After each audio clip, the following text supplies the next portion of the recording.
Yo soy Javier Wilmer, uno de los dos responsables del laboratorio de paleomagnetismo. El otro es de Roberto Molina. Jorge Escalante, o George Harrison, porque toca el bajo, es ingeniero electrónico y nos ayuda en todo lo que tiene que ver con la electrónica. Y Héctor Ibarra es recién contratado como técnico académico, pero también es estudiante de posgrado todavía, ¿no?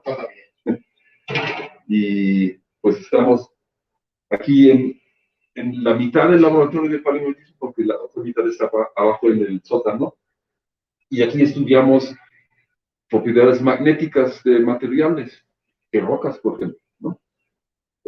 Y para eso hay varios equipos aquí, y les puedo mostrar, por ejemplo, este equipo que permite medir la curva de la histéresis magnética. Tiene un electroimán bastante potente que produce un campo magnético y se expone una muestra a este campo magnético y de esta manera podemos formar la curva de histéresis y les voy a mostrar cómo funciona esto. Entonces, es rápido. Entonces, aquí van a ver la pantalla donde el eje horizontal es la intensidad del campo magnético y el eje vertical es la magnetización de la muestra. Y se nota cómo cambia con el campo magnético la intensidad de la magnetización, ¿verdad? Y eso nos permite conocer detalles sobre cuáles minerales magnéticos contiene la muestra, la roca en este caso, ¿no? Esa es una muestra, por ejemplo, esta roca, que es una pieza de una bomba volcánica, ¿no? Eso es lo que estamos viviendo allá. Y lo podemos hacer para todo tipo de materiales, también para sedimentos, por ejemplo, o para materiales ambientales que tienen que ver con la contaminación del aire, por ejemplo, ¿no? Entonces, nos permite, junto con otros equipos, ahorita vemos uno allá, caracterizar el material magnético, ¿no? Entonces, hay muchos diferentes minerales magnéticos, por ejemplo, la magnetita, la hematita, la pirita, etcétera, los titanomagnetitas, y todos tienen propiedades diferentes. Saber cuál mineral está en nuestra roca nos ayuda a entender cómo se formó el registro magnético en el campo, en el pasado, porque eso es algo que estudiamos principalmente. El campo magnético en el pasado, cuando se formó una roca, un volcán, un sedimento, ¿no? Eso nos da información sobre el campo magnético en el pasado, o también podemos usarlo conociendo ya cómo fueron las variaciones del campo magnético en el pasado para ver cómo se han movido las placas tectónicas, ¿no? Es una aplicación muy famosa de paleomagnetismo. Entonces aquí, por ejemplo, tenemos otro equipo que también tiene un electroimán bastante grande y aquí podemos calentar la muestra mientras hacemos algo similar como en el otro equipo. Calentando la muestra, vamos a llegar a una temperatura que se llama la temperatura de Curie. ¿Se acuerdan de que había una pareja francesa? Pierre Curie y Marie Curie, ¿no? Entonces, este equipo, un equipo similar, pero más primitivo todavía, digamos, lo diseñó Pierre Curie y de allá surge esta temperatura que se nombra en su honor temperatura de Curie. Y esa temperatura también es un parámetro de material. Por ejemplo, para la magnetita es 580 grados, para la hematita es 680 grados. Entonces, cuando medimos la curva, podemos distinguir entre esos minerales y muchos otros también, ¿no? Bueno, entonces, no, pues Este es un proceso mucho más lento, tarda media hora para hacer una curva, ¿no? Entonces, mejor tratará este experimento.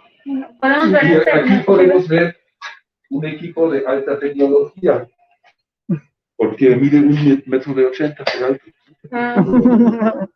Y este equipo lo conozco desde hace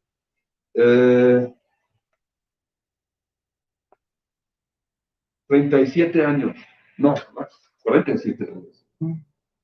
Sí, 47 años lo conozco. Inclusive fui el primer usuario para hacer tesis con este equipo. Y ahora nuestros colegas están haciendo un trasplante de corazón, porque les van a poner un microcontrolador para controlar cómo funciona. Y así va a revivir, y en 37 años ellos pueden decir, eso yo también lo conozco 37 años. Y va a seguir generando estudiantes durante unas décadas más. Así. Y bueno, ese es un equipo que funciona en conjunto con esta bobina, ¿sí? Pues, produce un campo magnético alterno aquí, controlado, con el que se puede desmagnetizar la muestra en diferentes pasos, y de esta manera podemos entender cuáles registros tiene una roca. Si es un solo registro que se formó cuando se formó la roca, o si en la historia geológica posterior hubo otros eventos, como, ya saben, metamorfismo y todas esas cosas, ¿no? Entonces, esto puede modificar el registro magnético, pero muchas veces no sabemos cuándo se modificó. Y nosotros necesitamos saber cuál fue el registro que se formó junto con la roca, porque allá podemos usar métodos geocronológicos, ¿no? Para saber la edad de la roca. Y si quieren, vamos un momentito al laboratorio de abajo. Sí, antes podríamos ver mejor esta cosita. Sí, claro. Ay, ¿se puede abrir? Sí, Ya valió el estudio. ese es un equipo muy sensible. Podemos. Pero explíquenos. Este es un imán. Sí, ese es un imán. Y si se fijan, en los polos del imán hay unas pequeñas bobinitas, ¿verdad? Que tienen el color de alambre de cobre, ¿no? ¿Sí? Entonces, el imán grande produce un campo magnético constante por un tiempo, y las bobinitas pequeñas producen un campo magnético alterno. Y ese campo magnético alterno hace que la muestra vibra mecánicamente, ¿sí? Y esa vibración se mide con sensores piezoeléctricos que están ahí adentro, y se analiza con la electrónica, y se grafica aquí en la pantalla. Entonces, la curva se forma por puntos, ¿no? En un momento el campo magnético está en el máximo y mide cómo vibra la muestra. Después se reduce el campo magnético y se repite todo esto consecutivamente y se hacen muchos puntos, ¿no? Parece semicontinuo, pero son muchos puntos, ¿no? En realidad de aquí hasta aquí son 300 puntos, ¿no? Que se miden. Ándale. Y ¿Y este tubito para qué? eso está nomás guardado ya, porque es todo lo que Ah, ok. Entonces, abajo tenemos un laboratorio más grande. Pero, a ver si hay señal. Sí. Donde hacemos los estudios paleomagnéticos, digamos, tradicionales, ¿no? No tanto como aquí las propiedades magnéticas, puede ser para todo tipo. A ver si no nos desconectamos. Afuera del laboratorio todavía no,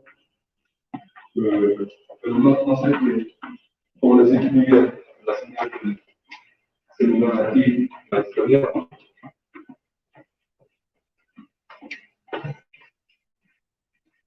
Nos quedamos aquí afuera, ¿no? Sí, internet. Órale. Ándale. Yo creo que hasta ahí lo más cerca que del cuarto. Bueno, ese es un laboratorio muy especial, en particular lo que no pueden ver. Pero lo que ven allá es un cuarto blindado mágicamente, y a la misma vez presenta como una jaula de Faraday. Entonces, ahí adentro, los estudiantes no pueden jugar todo el tiempo con su celular porque no va a funcionar. no entran las ondas electromagnéticas, ¿no? Y aquí ven un poco cómo está armado este cuarto. Esa es la pared, y la misma pared está allá, y es como una cebolla, ¿no? Tenemos aquí 3 láminas de hierro, separados por una estructura de madera, otros 3 láminas de hierro, y otra vez 3 láminas de hierro. Pues el magnético, por ejemplo, si tiene esta dirección aquí, no puede penetrar muy bien por estas láminas. Pues se desvía y pasa por las láminas y sale por el otro lado otra vez, ¿no? Entonces aquí adentro hay un campo magnético reducido que sirve para hacer estudios más delicados, digamos, ¿no? No sé si pueden sacar una foto. Pues, a ver si puede, ¿no? Tómate tantito. Desde la puerta a la Si no se vale. Ay, ya. Sí, así rápido. Muy bien. Este es el cuarto, ¿qué? Aislado magnéticamente. Cuarto blindado. El cuarto blindado. Y no podemos entrar porque nos desconectamos. Allá tenemos muchos equipos más que pues Esas son reliquias. hacer un misterio.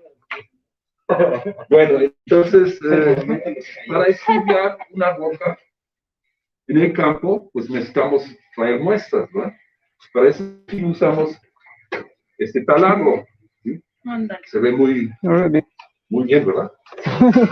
Tiene una roca con diamantes, gira y se le inyecta agua para que no se rompe la roca, ¿no? Y podemos sacar muestras de ese tipo, ¿verdad? Ese es de una andesita probablemente. ¿Y estas qué son? Bueno, para medir las muestras necesitamos cortarlas a un tamaño definido. Entonces, nomás son marcas para después cortarla.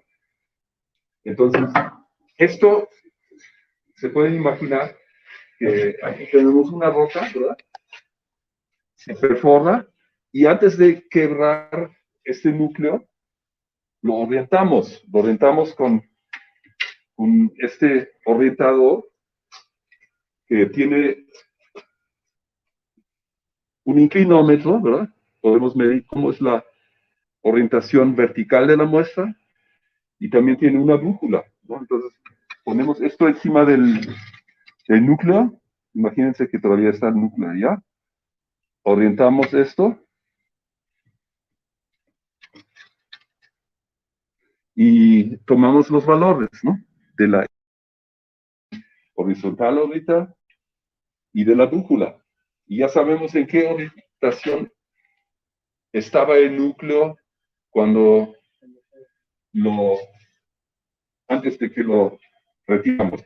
Por esa ranura le ponemos una marca, que es esta, de aquí, ¿no? Aquí está ya marcada con un plumón, pero la hacemos con un alambre de bronce, que no es magnético. Un poquito, igual y regresamos. También podemos usar una brújula solar, que es como un reloj solar al revés, ¿no? Allá conocemos la hora y sabemos las coordenadas en donde estamos, y con la sombra, que aquí no. Bueno, pues sabíamos que esa pared blindada magnéticamente Iba a hacer algo. Iba a hacer algo. Y oigan, qué interesante. Imagínense nada más estar ahí en una jaula de Faraday donde no te llega radiación electromagnética. Ya regresamos con ustedes. Así, ¿puedes explicar otra vez lo de la brújula? Perdón. Bueno, la brújula solar es una brújula adicional, porque las brújulas magnéticas pueden distorsionarse, o la lectura se puede distorsionar cuando hay materiales magnéticos cercanos, ¿verdad? Y hay materiales magnéticos en muchos lugares. Inclusive la misma roca puede ser tan magnética que no sirve muy bien la brújula magnética. Eso sucede en particular cuando estamos en puntos donde hay descargas de relámpagos, ¿no? Los relámpagos son una corriente muy intensa y magnetizan la roca, y si ustedes se acercan a esos puntos con una brújula, puede voltearse completamente, ¿verdad? Entonces, la brújula solar es importante para controlar si no sucede esto en el campo, ¿no? Ok. ¿Por qué? Bueno, ya saben que el campo magnético es invisible, ¿no? ¿O ustedes han visto el campo magnético? Yo no. No, ¿por qué? Porque es un campo de fuerzas, ¿no? Y solamente podemos experimentar el campo magnético entre dos cuerpos magnéticos. Y eso lo han visto seguramente en la escuela, etcétera, ¿no? Cuando exponemos un material magnético, como estas partículas de magnetita, a un imán que está aquí adentro en la cajita para que no se rompa nada, van a ver que se orientan las partículas, ¿verdad? Y si lo retiramos, pues ya no hay ninguna orientación visible, ¿verdad? Entonces, es algo que nosotros ya no podemos percibir, digamos, pero hay muchos organismos que sí lo perciben. Por ejemplo, diferentes pájaros, la mariposa monarca lo puede percibir y lo usan para la navegación, igual que los marineros usan la brújula magnética para la navegación, ¿no? Hoy ya hay GPS, ¿verdad? Pero hace poco no había GPS. Entonces volaban los aviones diciendo, no, pues tenemos que ir a un rumbo de 35 grados oeste o algo así, ¿no? Y si se equivocaban, pues no llegaban al aeropuerto de la Ciudad de México, pero a la de Miami o lo que sea, ¿no? Entonces era muy importante saber muy bien el pasado, cómo es el campo magnético, para que los navegantes, saliendo por ejemplo de Liverpool, ¿no? Podían llegar a robarle a los indígenas de New Jersey o algo así, ¿no? En eso eran muy buenos. Sí. Y la tecnología siempre ha servido para ese fin. Pero el paleomagnetismo no tiene que ver nada con eso. Bueno, ¿y para qué nos sirve orientar la... O sea, ¿por qué queremos saber cuál es la orientación de nuestro núcleo? Bueno, como saben, el campo magnético tiene una cierta estructura, ¿no? Hay polos magnéticos y aquí el campo magnético va a tener una cierta inclinación, ¿no? Lo que pues, se puede medir con magnetómetros, ¿no? Una cierta inclinación, un ángulo con la horizontal y también un cierto azimut, más o menos punta hacia el norte, pero en realidad punta al norte magnético y no exactamente al norte geográfico. Entonces, cuando se forma una roca, esta roca registra este vector en la roca, ¿no? Entonces, si nosotros perforamos, queremos saber cómo era esta orientación en el pasado y pues necesitamos saber cómo está la orientación de la roca, ¿no? Porque en este núcleo tenemos estos vectores, pero si este núcleo no lo sacamos así, pero así, pues no podemos comparar directamente esos dos núcleos y no sabemos cómo están orientados en el sistema de coordenadas geográficas si no sabemos esta orientación. Por esa razón tenemos que orientar o saber de la manera más precisa posible cómo fueron esos dos ángulos, ¿no? La inclinación del núcleo y su azimut con respecto al norte geográfico, inclusive. Es una forma de obtener la ubicación espacial de la muestra como si estuviera en el campo. Entonces, los dos componentes nos ayudan a que nosotros podamos reubicar de manera teórica la posición original que tenía la muestra espacialmente, con dos angulitos. Sí, es una transformación de sistemas de coordenadas, podemos decir, ¿no? Hay un sistema de coordenadas en la muestra, ¿no? Z, X y Y, y eso lo tenemos, en ese sistema medimos el vector del magnetismo que tiene esta muestra. Pero eso lo tenemos que transformar a un sistema de coordenadas geográficas, ¿no? Norte-este y vertical, ¿no? Y ya con esto sabemos dónde estaban los polos magnéticos en el tiempo cuando se formó este volcán que produjo ese flujo de lava, ¿no? Y de allá podemos derivar la deriva de los continentes. ¿Me preguntas? Ok, sí, es esta. Fer Servín pregunta, ¿cuáles son los datos más interesantes o importantes que han logrado encontrar en este laboratorio?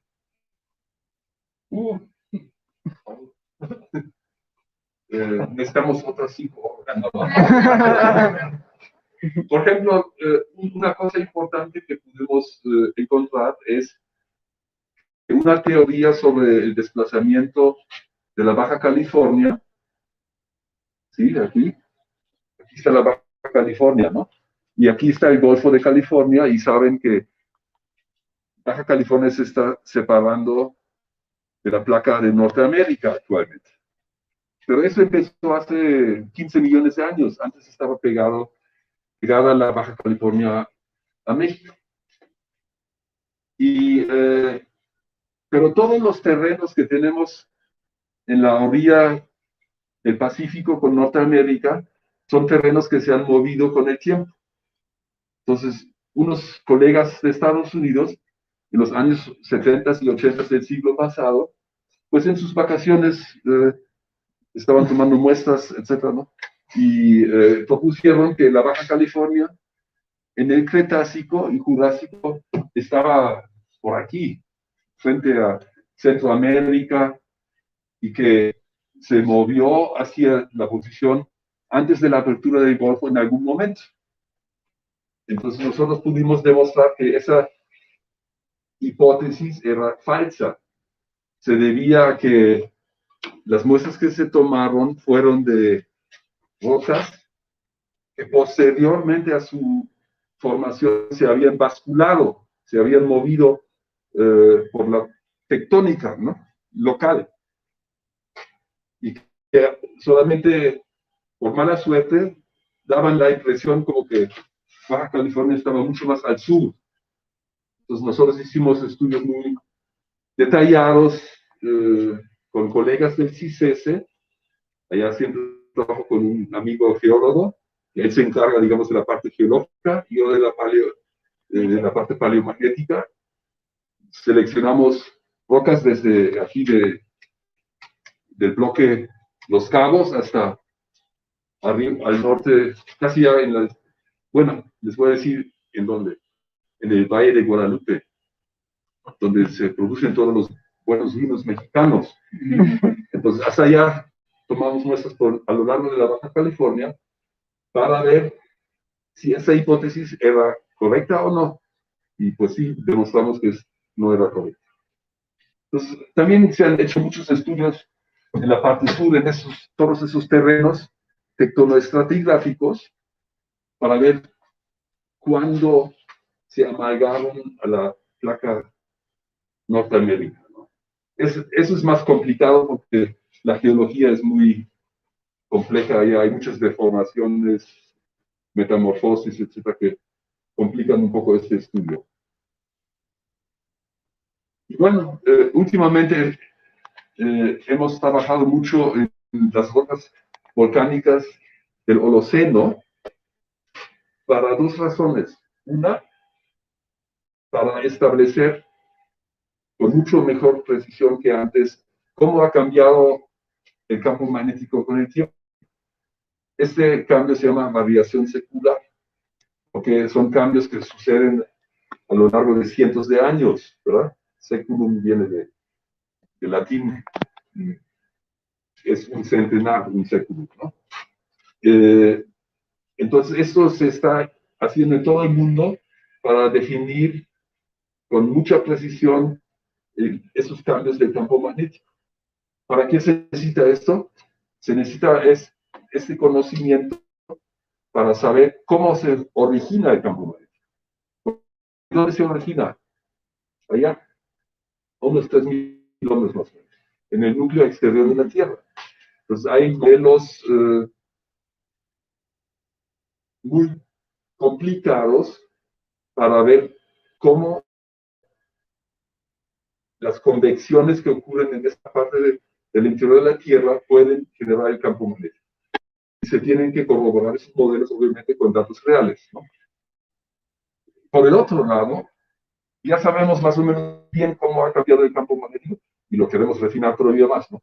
Pero lo podemos usar para fechar rocas volcánicas del Holoceno. Entonces, por ejemplo, ahorita estamos estudiando el pico de Orizaba, que está por aquí, ¿verdad? Sí. Que tiene como 20 flujos de lava holocénicos. Pero esos no se pueden fechar muy bien con otros métodos, porque a esta altura no hay vegetación ya y no se forman suelos, entonces no puede uno usar el método de carbono 14, por ejemplo, para saber cuál es la edad de ese flujo de lava. Y si nosotros vamos allá y tomamos los núcleos, está registrado el campo magnético. Por ejemplo, imagínense que esto se formó hace 7.500 años. Pues va a registrar el campo magnético en este momento hace 7.500 años. Pero no sabemos qué hace 7.500 años, ¿no? Entonces lo que hacemos es comparar lo que se registró en la roca con la curva de la variación secular, ¿sí? Entonces vamos a ver que, pues compara bien con algo entre 7.000 y 8.000 años. Allá compara muy bien, ¿no? Y lo podemos hacer para los tres componentes vectores.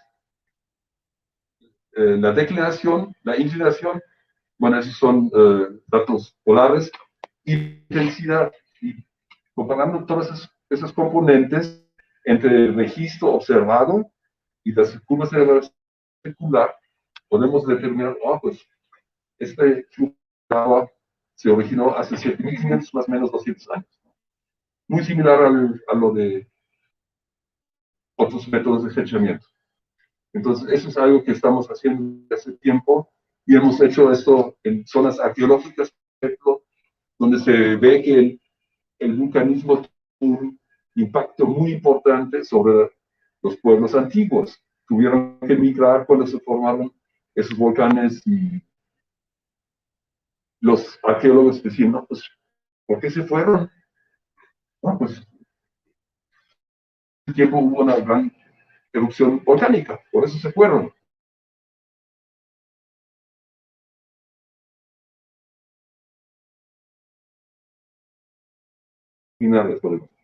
Otro campo que estamos estudiando es lo que llamamos magnetismo ambiental.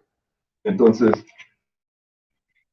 si ustedes viven aquí en Querétaro, ¿verdad? Sí. ¿Hay mucho polvo? Un montón. Sí, el viernes limpiamos un poco, pero normalmente hay polvo por todos lados, ¿no? Entonces, ese polvo tiene una componente también antropogénica, ¿no? Y la fuente antropogénica pueden ser el tráfico, porque los vehículos emiten partículas, ¿no? Por el escape, pero también por la abrasión de la suspensión, los frenos y todo eso, ¿no? También puede suceder en la industria, obviamente. No tenemos las fábricas de cerámica que utilizan procesos de combustión a alta temperatura y por la chimenea sale mucha mugre, igual que de los coches, ¿no? Todo eso se deposita en el ambiente, en los suelos, pero también, por ejemplo, en los árboles, en las plantas, ¿no? Entonces podemos estudiar materiales vegetales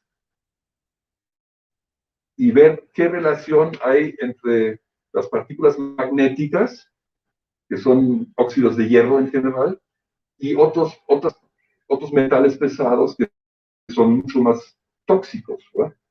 Entonces, hemos demostrado aquí en el Valle de Querétaro que sí hay una relación buena, una correlación buena. Entonces, podemos usar la señal magnética que podemos medir aquí en el laboratorio como aproximadores de la contaminación del aire.